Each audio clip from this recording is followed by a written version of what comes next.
All right, closing that up, getting ready, turn my light on, get a sip of tea. Welcome, everybody. Happy day. This is Honors 100. We are finishing up Analects of Confucius. And by finish, as I said in class, we're going to get as far as we can. We'll probably get to book 15, 16, maybe. We might not get all the way to book 20. And if you don't know the classics, right, every book is just a chapter. Also, because it took forever to write a book in the old days, right? Like a book was a scroll, or a very small bound book, or, you know, if it's Confucius, it was scrawled on a rock. So, books were harder than you think in the old days. So yeah, this is section 4 of Confucius. The rest is still on Twitch, and I did upload them all to YouTube already. So if you follow the YouTube link under my channel, which has a little face of it's a picture of a Byzantine icon. If you click on that, it'll take you to my YouTube, and then it's all there in a playlist if you wanted to watch the old ones. All right. Yeah, let's get started. Jump right in it. So this says Confucius 4. Oh, let's get my nice cursor up. Here we go. Right, this says Confucius 4. We will be to Confucius 4. We got to start where we left off. Now, if somebody thinks I'm in the wrong place, let me know. I'm pretty sure we'd finished book 4, which means we're now on book 5. And again, if somebody has a clarification or thinks I missed it, let me know. But I'm pretty sure we got to end of book 4. So we shall jump in here, book 5, and let's make sure everything is working right. Looks good. Looks live. Great. Okay. And I will try to do more natural gaps in between my slides. Hard, because, you know, in real life you can write on a whiteboard or something. Okay, let me get my bookmarks. Here we go. And we're going book 5. All right, and as normal, we are skipping a good amount of the material here. What I mean is, I generally focus on the stuff that seemingly is either most important or the translator or tradition has focused on. Not exhaustive. It also, if you've never read Confucius, right, it's very, just little snippets, right? Some seem relevant or some are repetitive. So if we already seem to cover something, I tend to leave it alone. Okay, so book 5, what are some interesting things we find here? Well, if you look at sections 7, 8, 9, we have kind of Confucius showing humility. So we get a little bit of his character. So I'm going to give you a couple of these. 7 is, quote, "The master said, if the way should fail to prevail and I were put to a sea on a raft, the one who would follow me would no doubt be you." And then, this is funny, he says, "You," this is a guy, not you, "has greater love of courage than I, but is lacking in judgment." Because when he said this, someone was overjoyed about it. And it's like, if you really wanted to go out to raft with me, perhaps you're a little bit too, you don't have great judgment. And let's see, the next one.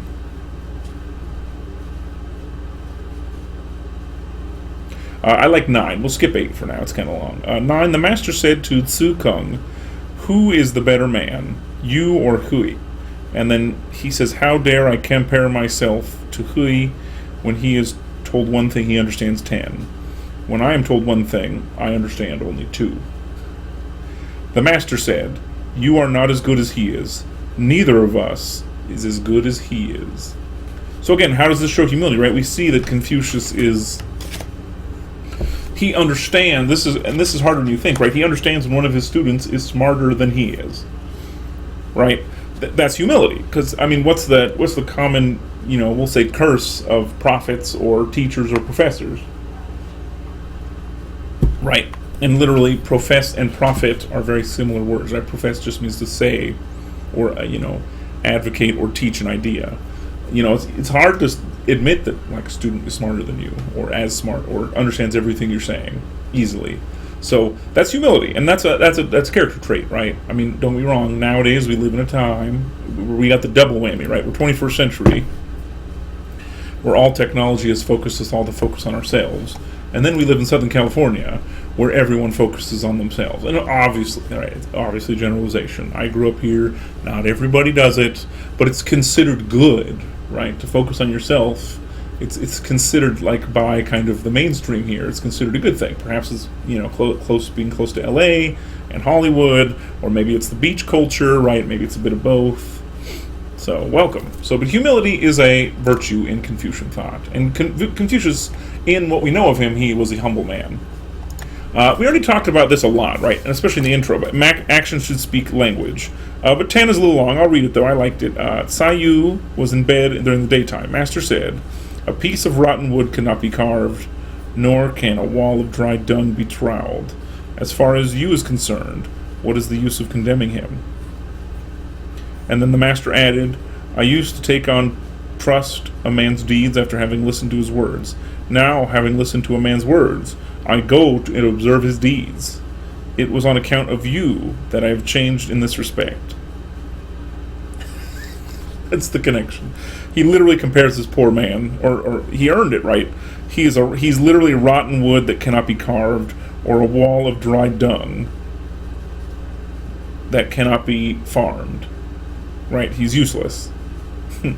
So why condemn him? He's naturally useless, and he made me trust men's actions because he's so useless. But he talks a big game. Again, this is just nice, and you don't have to be a Confucian to think actions should match languages, right? Hypothetically, all of you will date someday, and perhaps find a life partner, or mate, or husband or wife, right? It's nice for that person to actually do what they say they're going to do. I mean, it's kind of the foundation of all human relationships. So there's something there. The rest I skipped. Book 5 was short, and I skipped a bunch of it. Any part of Book 5 you thought I should cover, now is the time. If there's a part you thought was interesting, I can read it and reflect on it a little bit. I do realize it's early, though. I'll give it a certain amount of seconds. Let's see, I'll move that here. 10 more seconds.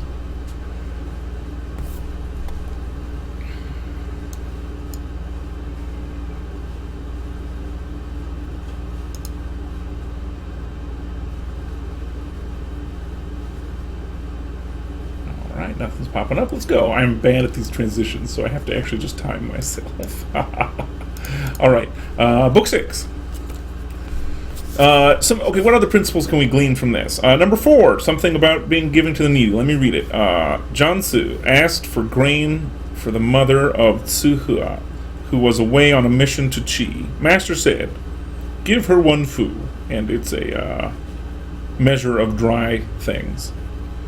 And then Jansu asked for more, give her 1 yu. And Jansu asked for 5, and gave her 5 ping of grain. The master said, Qi went off to Qi, drawn by well-fed horses and keeping light furs.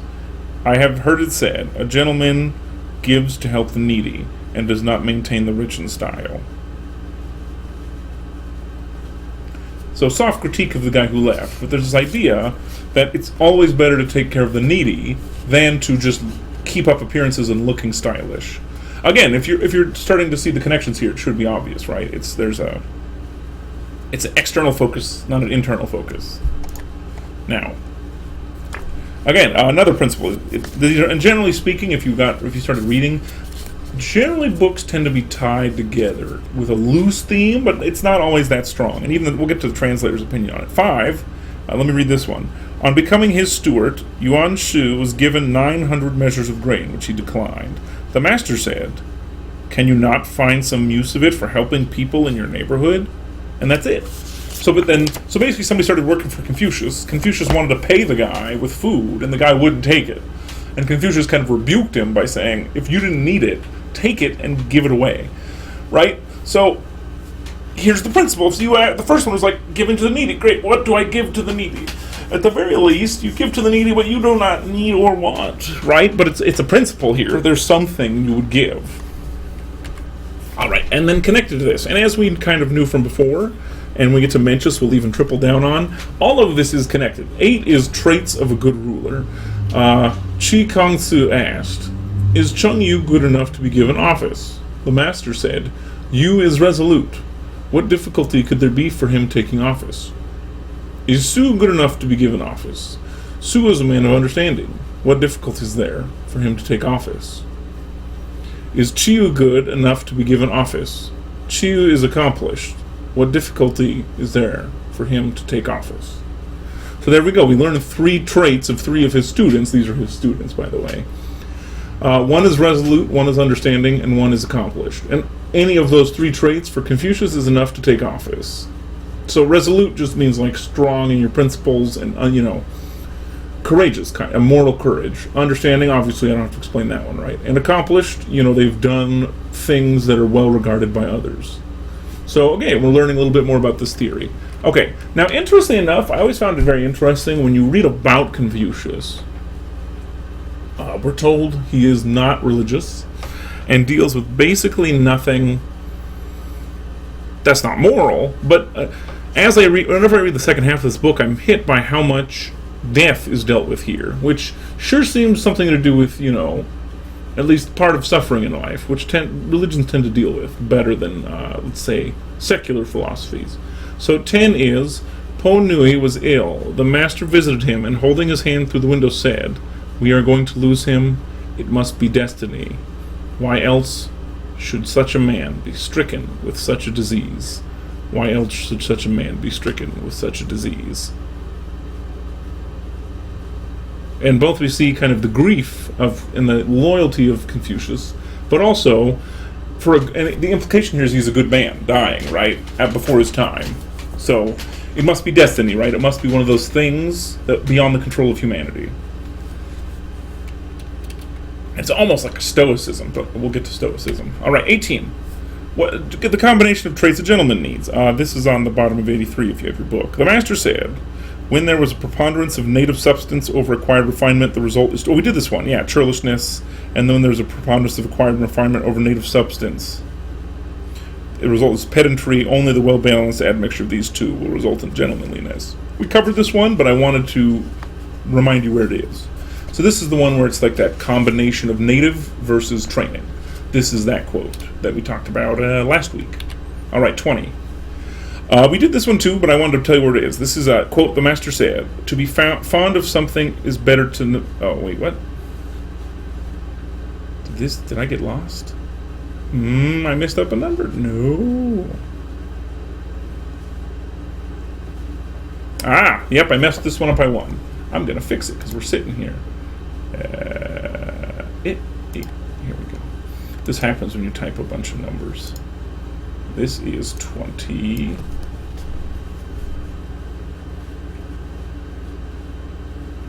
Oh, I broke it.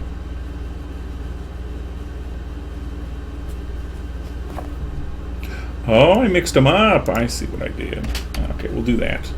And then we'll shoot it back. Here we go. It's actually 21. And we've talked about this one a little bit too. You cannot explain best to below average. This is, quote, the master said to be 21. Sorry, yeah, I already confused myself, so once I got trapped. You can tell those who are above average about the best, but you cannot tell those who are below average. So, there's this kind of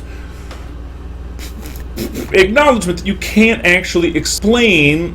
When we're saying explain, right, we mean in an educated, rational way to below average people what the best means. Now, this might seem classist or anything, but what again, if you think about it, what does average even mean? Technically speaking, right?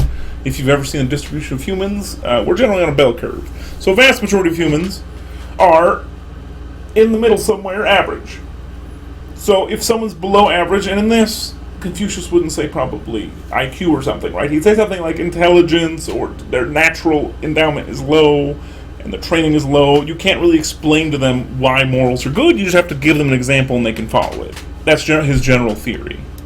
All right, now 20, I mixed these two up. 20 was about wisdom. 20 said, the master said to be fond of knowledge, to be fond of something is better than merely know it. And to find joy is better than to be merely fond of it. So, this is kind of giving you the knowing is good, but how can I say it? Being fond of it is better, right? You have kind of a positive emotion, and then finding joy. I probably should have changed this one to something like, here we go. I like that better. Sometimes I type stuff and it bothers me. Hey, that's much better. So yeah, there's this idea that like you can know the true things and know wisdom, but to have any kind of emotional connection to it is important, and then to find pure joy in it's even better. Now this is good to point out because a lot of I'll call them quote-unquote rational philosophies, especially modern ones, do their utmost. They do their best to cut out any emotionalism. If you ever thought about this, right? If you deal with like an arch rationalist Like, I have found the conclusion to all reality in existence through pure reason. Emotions are silly things for silly people. Ah, some of you might be that person, by the way. It's a bit pedantic. Confucius is like, okay, having pure knowledge is fine, but knowing something is fine, but having an actual emotional fondness for it is good, and having joy in it is even better. So, like, what if you found the good, right? The good, something good and true and beautiful about reality, but you don't have any emotional connection to it. For Confucius, that's a loss, not a gain. And again, this is something good to keep in mind, because we live in a time when there's like, it feels like people are trying to binary this, where either you're all emotionalism or you're all cold rationalism. It's a bad binary. Spoiler, folks. It's kind of a false competition. It's almost like humans need emotion to like get out of bed in the morning. All right, and then giving as the most sagely behavior. This one's tying it back to the previous chapter, the beginning of this chapter, right? The beginning of this chapter is given to the needy. And I'll read 30. It's a good kind of conclusion to this. Tzu Kung said, if there was a man who gave excessively to the common people and brought help to the multitude, what would you think of him? Would he be called benevolent? The master said, it is no longer a matter of benevolence with such a man. If you must describe him, sage is perhaps the right word. Even Yao and Shun would have found it difficult to accomplish as much. Now, on the other hand, if a benevolent man helps others to take their stand insofar as himself wishes to take his stand, and gets others there so far as he gets wishes. I missed that up. Let me say it. And gets others there insofar as he wishes to get there. The ability to make an analogy, what is near at hand, can be called the method of benevolence. And the reason I got confused here, the English is kind of weird, but the footnote basically tells us that taking a stand on the rights is what he means here by taking a stand. So it is making kind of like a moral stand, as it were. All right, and that is Book 6. Any questions or comments or things you think I missed in Book 6? But if there's a general theme in Book 6, it's something like generosity as a moral trait.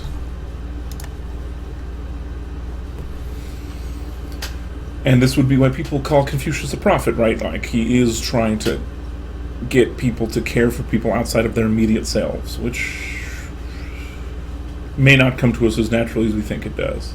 But don't get me wrong, in 3 weeks, we'll talk about Mencius, who really gets into the weeds of kind of the basicness of human goodness or not. All right. I don't see any comments, so let's keep going. All right.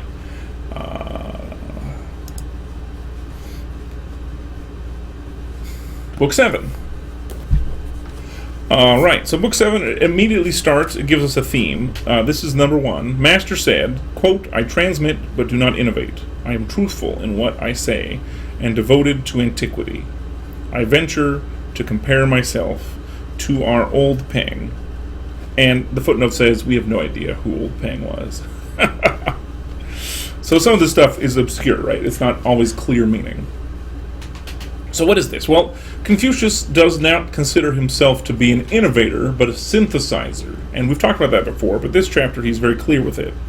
So he's trying to transmit and learn from antiquity. And this is important because both the strength and the weakness, if you study Confucianism say I'm in Asian studies, right? And I do a lot of history. If you study it in history, even people who don't poo-poo Confucius, and most do, will say, okay, Confucianism basically worked until the modern age, and then when they finally had to compete with a vigorous Europe, westernized Europe, where the dichotomy basically changed for the first time in 1500 years, then Confucianism just couldn't survive and it collapsed, and this is the problem, right? This focus on transmitting old wisdom and not innovating.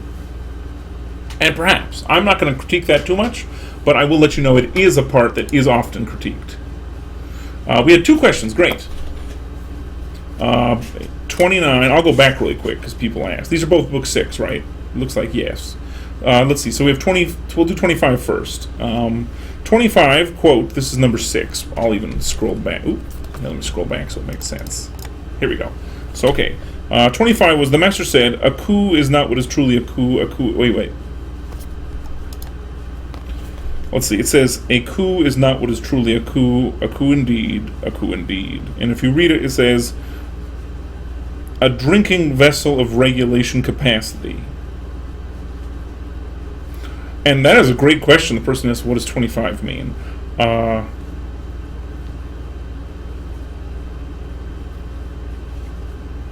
I'm looking at it, and it's almost gibberish to me. It feels like he's making some in-joke that I just don't get. So I'm not going to lie. It feels like a drinking joke that I don't understand, right? Because it's a drinking vessel of regulation capacity, and let's be honest, what's the drinking you regulate? Is it water? No, it's probably booze, right? So again, I don't understand the joke, though. It's probably one of those Confucius jokes that are really hilarious if you're 2,000 years ago Chinese, which I am not. So that one, yeah, it's over my head too. 29 says, the master said, supreme indeed is the mean, as a moral virtue. It has been rare among the common people for quite a long time. Okay, the mean means kind of the average, right? Like the mathematical mean. But in this case, when we get to Confucian theory, we'll talk about it more in Mencius, but when we talk about the mean as a moral virtue, it's that idea of kind of judging, I don't want to say moderate or middle path, but there's something like, there is a kind of a way to morally regulate between all the extremes. And let's say in the Confucian context, we're talking about all of your relationships. Remember the 5 relationships we talk about, like husband, wife, brother, brother, son, father, brothers and brothers, friends and friends, ruler and ruled. To survive all of those, there's some kind of mean, aka middle way or an average, but it's not average as an average, but as in like, there's a way to regulate all of those relationships. So each one is served correctly, benevolently. And that would be this capital M mean. That's the significance of it. And as he points out in the second half of that quote, it is quite difficult, right? It has been rare for the common people for quite a long time. Why? Well, if you think about it logically, that's really hard. This system can seem almost impossible. The ability to regulate, like be a good son, be a good wife and a good daughter and a good, be a good subject and a good friend. And to not fail any of them. I mean, just think about the time commitment, right? Like, to do all these things well can't be that easy. Even in the old days, you could say, oh, nowadays it's so complicated. The old days were so much easier. If by easier you mean you had to spend much more of your life working to not starve, then okay, maybe it was easier. But imagine you have to work, 10 hours a day in the summer to feed yourself. But then you have to also take care of your family and your husband and be a good ruled person. It's hard to balance those things, right? It's very easy to fail any one of the relationships. So that's what in the Confucian sense mean means. And we'll get into that more as we get into Mencius, because one of the great books in Chinese thought is called The Doctrine of the Mean. So it's a whole philosophical school. I'm just scratching the surface there. But that's a good question. But yeah, the person who asked about 25, that is almost gibberish to me too. All right. Good questions, folks. Let's get into 7 again. Let me get my bookmark back. All right, we talked about transmitting, not innovating. 3 on failing to cultivate virtue, the master said, it is these things that cause me concern. Failure to cultivate virtue. Failure to go more deeply into what I have learned. Inability, when I am told what is right, to move to where it is. Inability to reform myself when I have defects. Wow. So all the things that he says are concerning things. This should have been just concerning things. They're all personal. And we'll get into that theme too as it comes later in the books. He gets a lot more into, one needs to worry about their own failure to cultivate virtue, not other people's failure to cultivate virtue. 6, the importance of cultivating virtue is being moral with the arts. Here we go. 6 is the master said, I set my heart on the way, base myself on the virtue, lean upon benevolence for support, and take my recreation in the arts. So good art, remember it's not all art, but good art that is both good, and beautiful and good, is an important part of just moral existence. Now it's weird, from a 21st and a 20th century conception, there's been a full court press in the West to take morals out of art. Does that mean morals are actually out of art? No. For example, in this class, probably half of you, or close to half, grew up, let's say, Roman Catholic. Roman Catholics are all about moral art.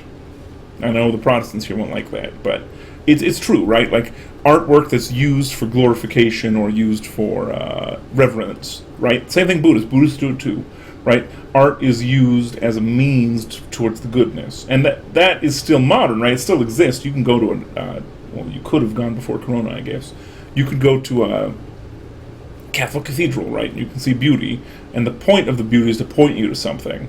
That is what Confucius means when he talks about art. He doesn't mean all art is good qua art, right? Art qua art means it's good. No, that is not what it means, right? It has to be good and beautiful art. So mainstream art has definitely lost that in the West for sure. But it doesn't mean that it's not a theory that exists in the West. But it's good to keep that in mind. Moral art. All right. Again, we're talking about self-examination, and this is a very self-reflective book, Book 7. He mentions in 11, the master said to Yen Yuan, only you and I have the ability to go forward when employed, and stay out of sight when set aside. Su Lu said, if you were leading the 3 armies, whom would you take with you?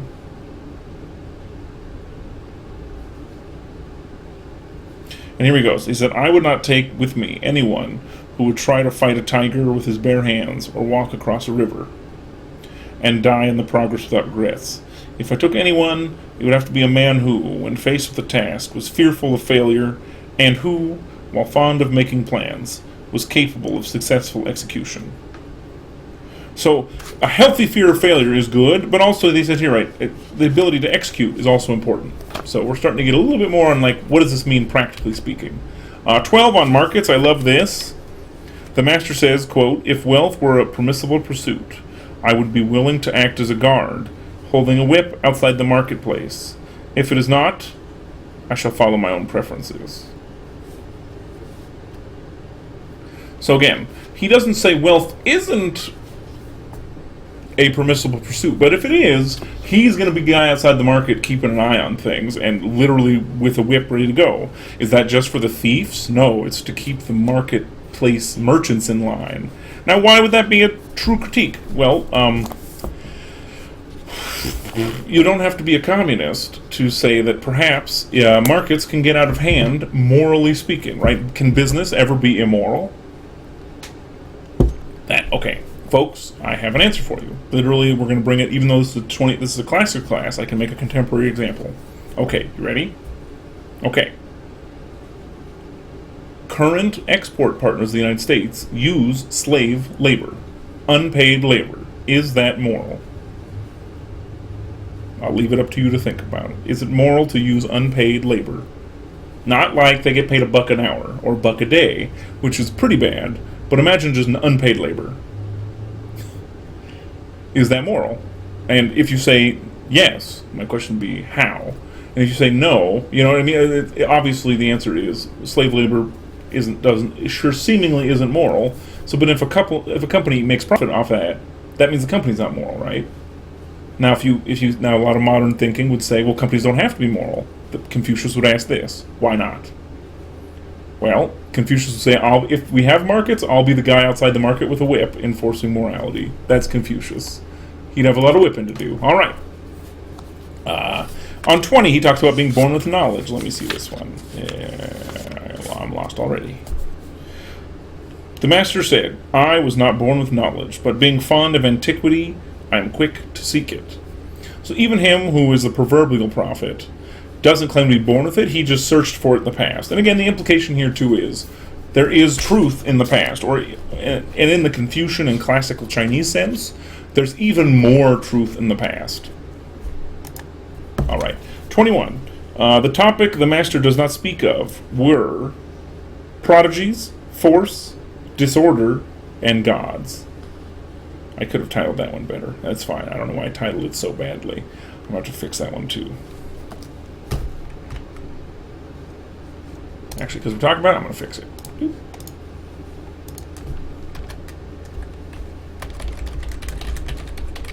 Bam. All right. That's much better. Master no-go topics. I like that way better. All right. So those are the topics you want to talk about. You want to talk about the gods, or disorder, or prodigies, or force. What is the implication? They're not ultimately the good. All right. Another one, always learn from others. This is 22. The master said, even when walking in the company of two other men, I am bound to be able to learn from them. The good points of one I copy, the bad points of the other I correct in myself. And again, right, we see the theme here. This is definitely a transmission of wisdom chapter. It's one of the big issues here. And then this is where we can say Confucius has no metaphysics. Confucius has no spirituality, right? Confucius has no religion. This is what many Western, and even D.C. Lau, right? He's an Eastern thinker, will, in the modern age will say. Well, what does Confucius say? He says, 23, the master said, quote, heaven is the author of the virtue that is in me. What can Huan Tui do to me? And you're like, who is that? Well, if you look, it's a minister of war for a state who is attempting to kill Confucius for his teaching. But so Confucius just makes the appeal to the metaphysical and the objective, aka all this virtue is from heaven. Killing me doesn't kill the idea. And heaven's the origin of all virtue. And when we get to Plato this week, Plato has a similar theory, that virtue is virtue irrelevant of how you feel about it. Confucius has a similar metaphysics. He didn't write books on metaphysics like the Neoplatonists did. So we tend to think that he didn't have it, but this is obviously a demonstration of it being not just him making it up in his theory. All right, and then we get a bunch on like areas of instruction. I think I have one that will do. 20. Oh yeah, the masters instructs under 4 heads: culture, moral conduct, doing one's best, and being trustworthy in one says. Those are the 4 categories that are important for him. Pretty obvious, I think. 37, I'm skipping forward again. The master said, the gentleman is easy of mind, while the small man is always full of anxiety. So it's kind of this idea that inner peace is an important element of a gentleman, and if someone's always anxious, they're not a gentleman. All right, and I'm going to leave it, I'm going to stop Book 7 here. Any feedback or questions or comments on Book 7? I should still look at both my stream and my chat. I'll give us 30 seconds.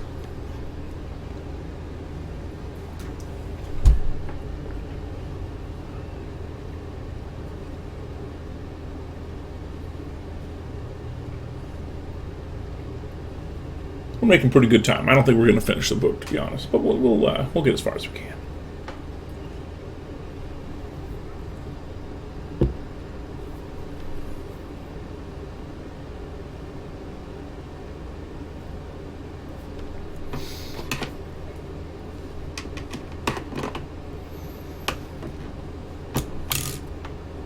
All right, let's keep going. That was a decent 30 seconds. Okay, now we finished. That was the first classes slide. So now we're going to switch over to today's. Here we go. All right, so let's keep going. Okay, now we're Book 8. And by the way, if you're curious about the pictures, I just searched in Japanese for famous Confucian scholars. And then we have nice pictures of them in Japan and Chinese style. Because why not? All right. Now, Book 8. We'll start with number 2. The master said, unless a man has the spirit of the rights, in being respectful, he will wear himself out. In being careful, he will become timid. In having courage, he will become unruly. And in being forthright, he will become intolerant. When the gentleman feels profound affection for his parents, the common people will be stirred to benevolence. When he does not forget his friends of long standing, the common people will not shirk from their obligations to other people. This is a good start. Now, the first half, right? So, the spirit of the rites, by itself, we might not know what that means, but if you read this whole thing together, he obviously implies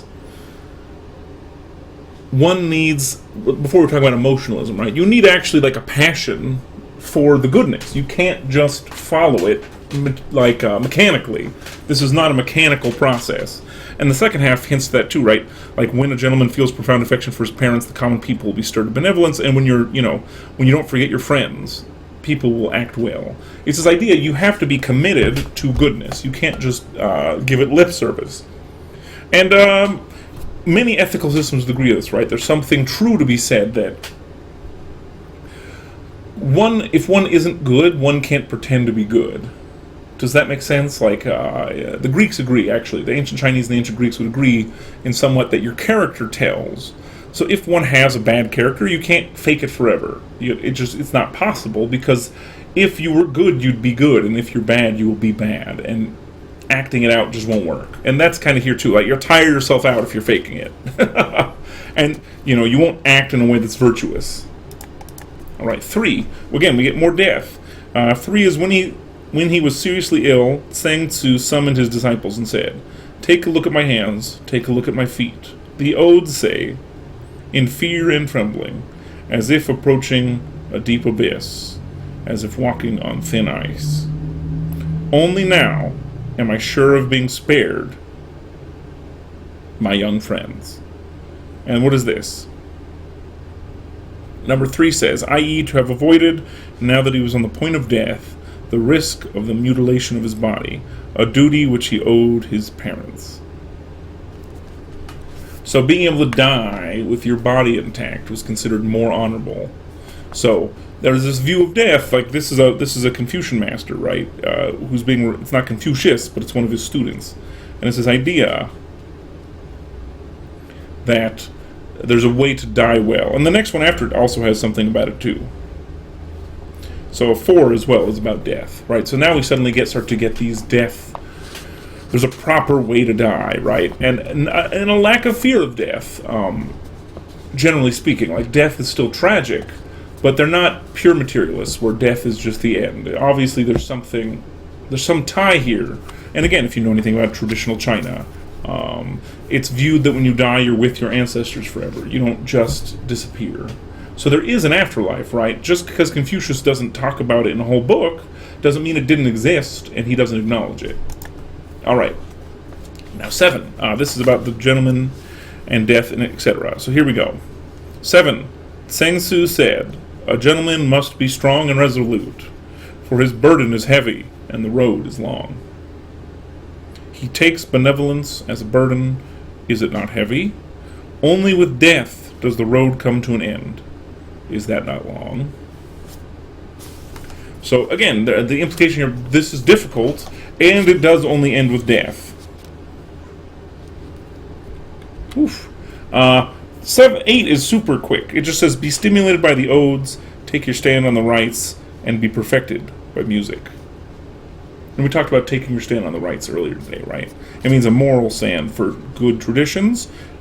Let the odes, that poetry, kind of stimulate you, and then let music perfect you. And again, we were talking about before, right? Good music. And the rights are the, good traditions, and the odes are the best poetry in an ancient sense. All right. Study over profit.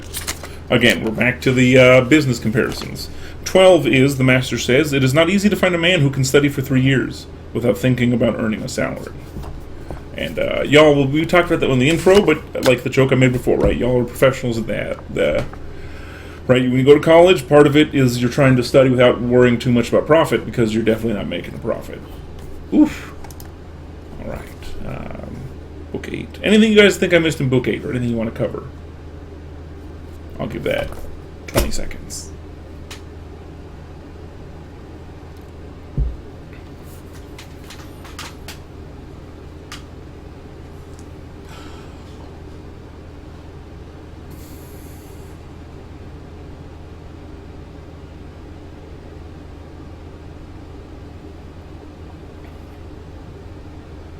Okay, let's keep going. This is the hardest part for me. And if you type something late, I'll always go back. Don't worry. Okay, now we're back. So there's this tie-in, right? From Prophet to Prophet, Book 9. The occasions on which the Master talked about profit, destiny, and benevolence were rare. Right? So profit isn't really about destiny, and profit really isn't about benevolence. So they're not saying... Right? The Confucianism is very careful to say profit is evil. That's not what they say. It's profit distracts from the good. And more like a focus on profit or worshipping profit. It's almost like there's a quote from another book that talks about profit like that. Like, the love of money is the root of all evil.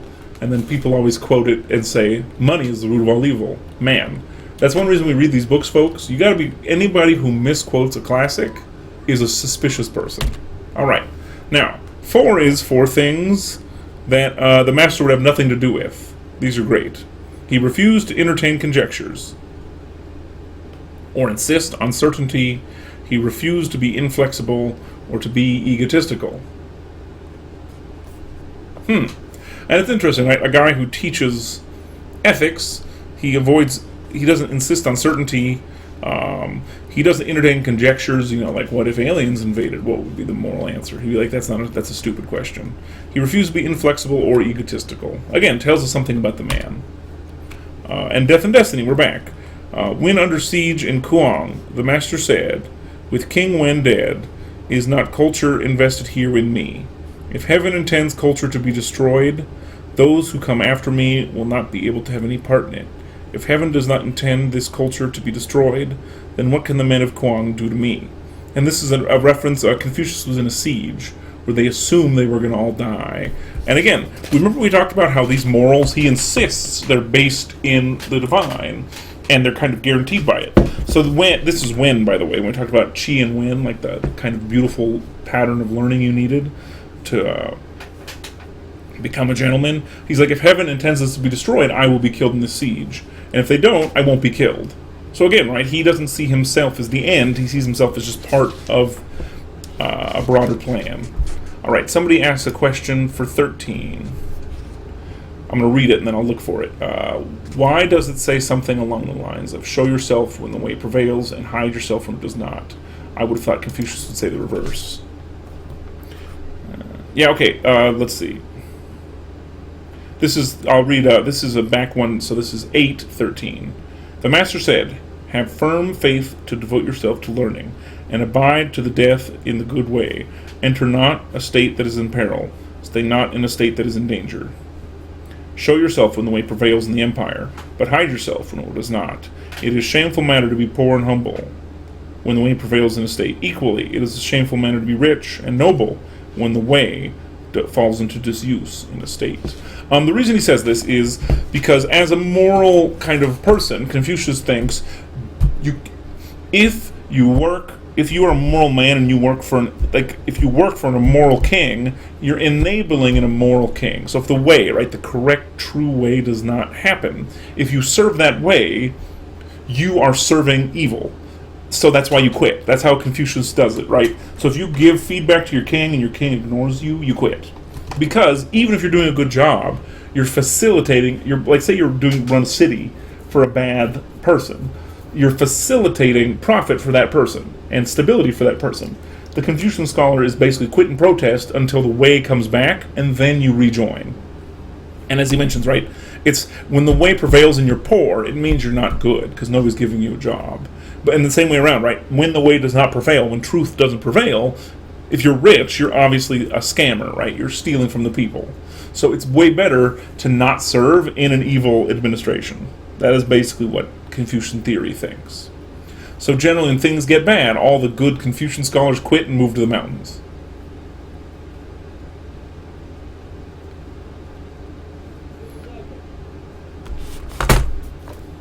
Hopefully that helps. And that's their theory, for sure. Hopefully that makes sense.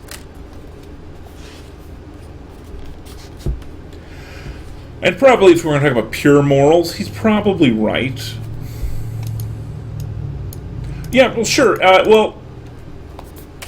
Can you rebel to bring the way back?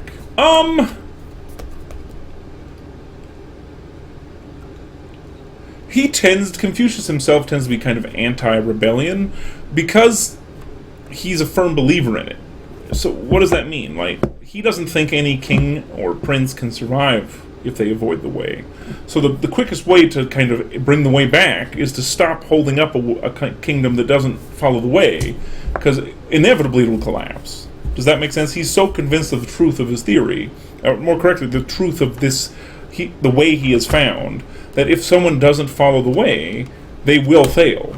So then the way must come back, because the not following the way will completely fail in the long run. So it's better to just not serve it, let it collapse, and then be part of the rebuilding. That's more of the Confucian strategy. It's not that you don't fight, but generally speaking, rebellion isn't not what he supports. Yep. It's almost like rebellion's unnecessary. That's why you don't rebel. There's no need to. Right? If you stay in the hills long enough, it'll all collapse, and then the people will beg you to come back and run things. Or there'll be a better ruler who follows the way. Alright, back to book 9. Yep, those were good questions. 6 and 7.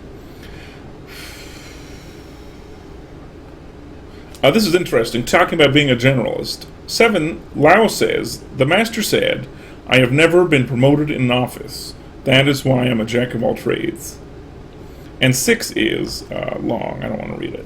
But this idea, they asked the master in 6, surely the master is a sage because he's good in many things. And the master says this when they hear about it. I am a humble station when young. That is why I'm skilled at many things. Should a gentleman be skilled in many things? No, not at all. He'd love to be a specialist, but when he was young, he got a bunch of different jobs, and he never was allowed to get good at one thing. So even the master's like, I'm a generalist, but I should have been a better specialist. So they're considered less good than being a specialist. And when he says that, he means like a specialist at rule. But he never was given such a high position. Again, he's very humble. 11. This is probably one reason you have to focus on it. Difficulty of mastery. Yen Yuan, heaving a sigh, said, the more I look at it, the higher it appears. The more I bore into it, the harder it becomes. I see it before me, suddenly it is behind me. The master is good at leading one step by step. He broadens with culture and brings back to the essentials by means of the rites. I cannot give up even if I wanted to, but having done all I can, it seems to rise sheer above me, and I have no way of going after it, however much I want to. And it is just the way of Confucius. So it's really hard to master the way of Confucius. This is a long quote to mention it, but it's not considered easy. One has to keep struggling at it, and even then you probably won't get it. Alright, and death comes back. 17, this one's kind of indirect. This says, while standing up by a river, the master said, what passes away is, perhaps, like this. Day and night, it never lets up. Just kind of the river just keeps passing and things go away. 23 talks a little bit about youth. Master said, it is fitting that we should hold the young in awe. How do we know that the generation to come will not be the equal of the present? Only when a man reaches the age of 40 or 50 without distinguishing himself in any way can one say, I suppose, he does not deserve to be held in awe. That's very generous. So Confucius doesn't even think you can judge the worth of a person until their 40s or 50s. Like, you don't know where they're going to go. And again, this is interesting too, to remind everybody. In the old days, if you study modern history, people love to talk about how the ancients all died at 30. I'm going to tell you a secret. Total fabrication of modernists. The average age now and the average age a long time ago was pretty similar. What do I mean? Well, a vast majority of people make it to 60, and then in the old days, if you had a good constitution, took care of yourself, you'd make it to 80 or 90. It's the same thing now. The difference is we have a little bit more modern medicine, so those people that probably were going to die in their 60s, we can string them a little bit longer in their 70s. Welcome. Why would we say the death rate in the old days are older? Children mortality was higher, as high as like a third, or even higher than that. So this is why averages are always a trap. So because of children mortality and, like, let's say, let's be honest, war and stuff like that, we would say, like, oh my god, the ancients died at 30. No, they didn't. The ancients, if you made it to like 2, you'd make it to 60. But you had to make it to 2 first. That's kind of the trick of the old days. So, like, this kind of shows you, right? Like, it's common to make it to 50s and 60s, not 30s. So, ancient humans weren't, let's be honest, they were not aliens. They're pretty similar to us, actually. And one reason they might live longer is they actually worked for their living. So they were very physically fit, although they also were wore out, right? Lots of physical labor will wear you out. Rice farming manually, for example, pain. But if you want an example of how it makes you live a long time, look at Japanese old people. The average age of the farmer in Japan right now, I think, is like 60. And they manually farm. Most of them don't even use technology. Something interesting there. Okay, self-rectification. This is the next one after that. The master said, one cannot but give assent to exemplary words, but what is important is that one should rectify oneself. One cannot but be pleased with tactful words, but what is important is that one should reform oneself. I can do nothing with the man who gives assent but does not rectify himself, or the man who is pleased but does not reform himself. So just hearing the good ideas or agreeing with them is not enough. One must reform oneself. And as we learned here, right, on 11, self-mastery is really hard. True virtue, 29. Let's see. The master said, the man of wisdom is never in two minds. The man of benevolence never worries. The man of courage is never afraid. And what does this mean? Well, the footnotes help. The man of wisdom is never in two minds about right and wrong. And the man of benevolence never worries is about the future. And the man of courage is never afraid.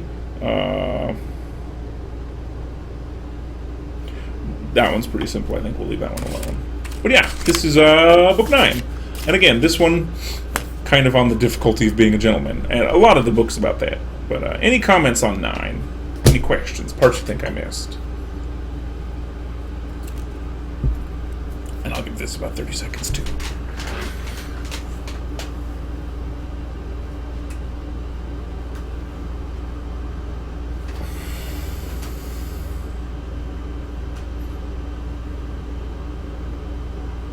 Man.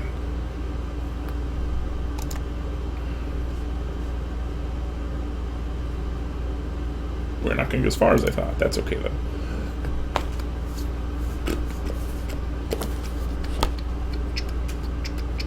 Okay. Let's keep going. Book 10.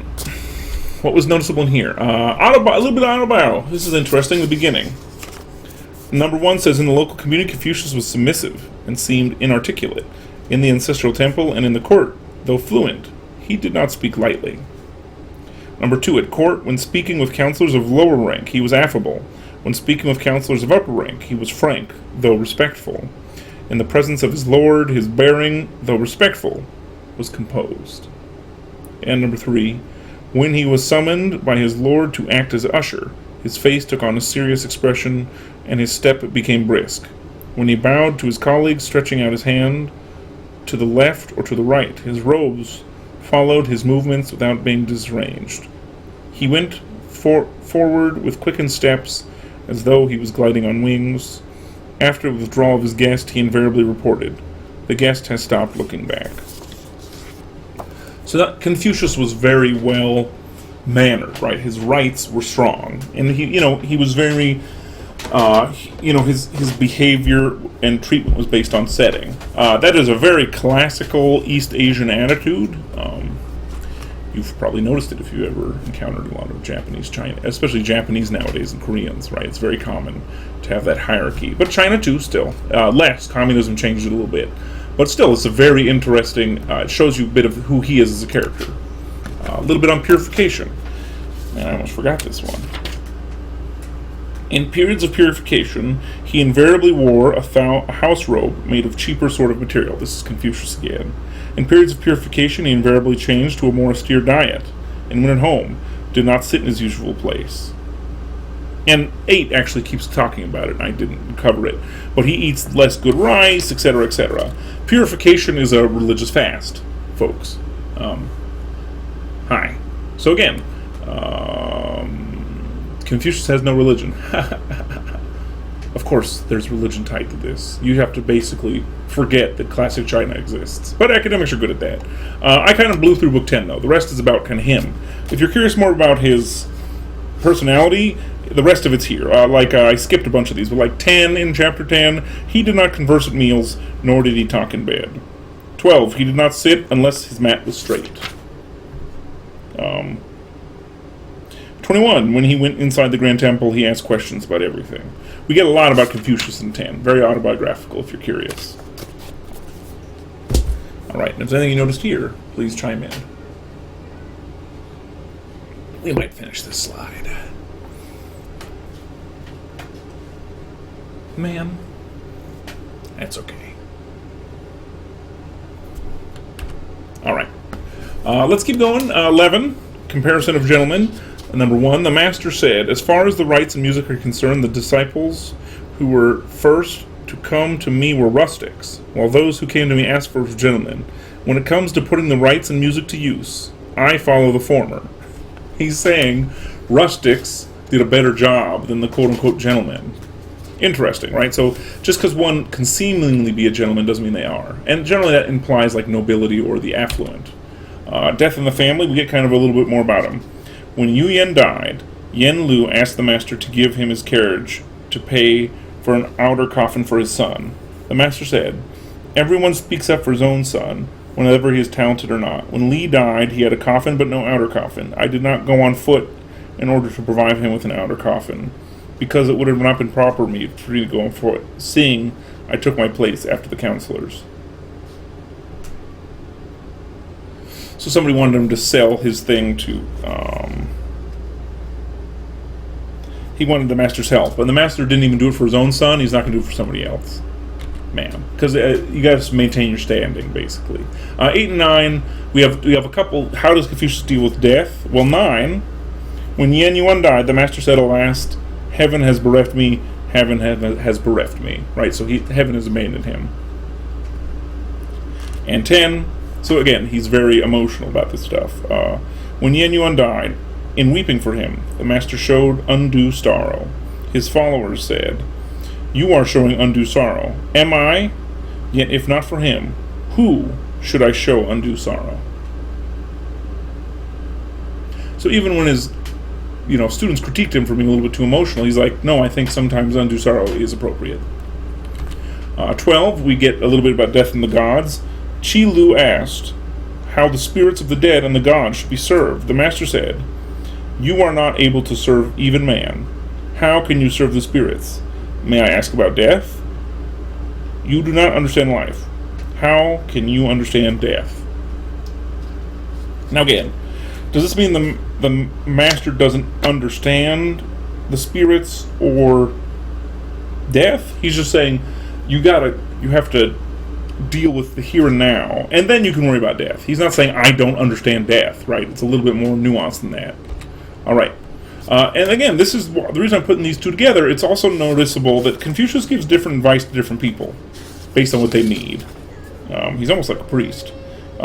Su Lu asked, quote, should one immediately put into practice what one has heard? The master said, as your father and elder brothers are still alive, you are hardly in a position immediately to put into practice what you have heard. Jan Yu asked, should one immediately put into practice what one has heard? The master said, yes, one should. And then Kung Sui Ha said, when you asked whether you should immediately put into practice what one has heard, you pointed out that his father and other brothers were alive. Yet when Chiu asked whether one should immediately put into practice what one has heard, you answered that one should. I am puzzled. May I be enlightened? The master said, Chiu holds himself back. It is for this reason I tried to urge him on. Yu has the energy of 2 men. It is for this reason I tried to hold him back. So again, is he being inconsistent, or is there some other principle here? Spoiler, this principle is that we're talking about the mean before, capital M mean. This is that doctrine of the mean, right? So one guy is not aggressive enough being benevolent, so Confucius gave him motivation to do more. And the other guy is probably a little too energetic, so he's getting to focus a little bit more on his family. So it's this idea that there is some kind of perfect mean, perfect level of behavior for people, and he's trying to focus them on that. He's not giving them inconsistent advice, but each different person needs different advice to kind of reach goodness. That's kind of the Confucian theory here. All right, any questions about book 11. And it looks like that's going to be our last one. Man, I only got about halfway. Sweet. I read all this again this weekend. I'm like, what if we get to 20? And then, of course, we didn't get to 20. That's how it goes. It doesn't mean you can't use it in your papers, folks. It just means we're not going to be able to cover it right now. All right, any final questions before we wrap this up so I don't keep you guys too long because you probably have other classes?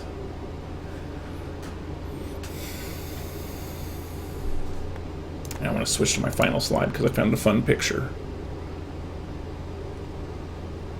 You get to see the traditional Confucian hats. That's why I picked it.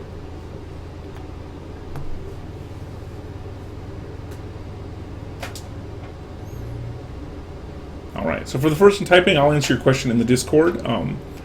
For everybody else, next class, we're starting Plato's Republic. If you are in the class, you should obviously have it. If you are not in the class and you're just a community member, pick up Plato's Republic. We'll be covering it. I think it'll be enlightening, especially if you've never read it. Feel free to join us. I think it'll be a fun go. The person who asked the question, somebody asked, oh, this is a good question. DC allows footnotes, such as number 7. He points out that certain phrases are either out of place or out of context.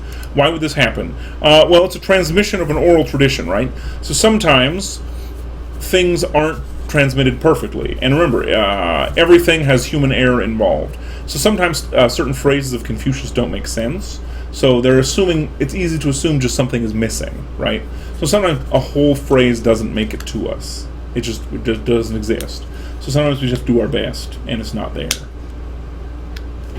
So we run into that problem with Confucius especially. We'll even run into it when we get to the Greeks and the Romans. Many of them, we don't have the full canon of the writings.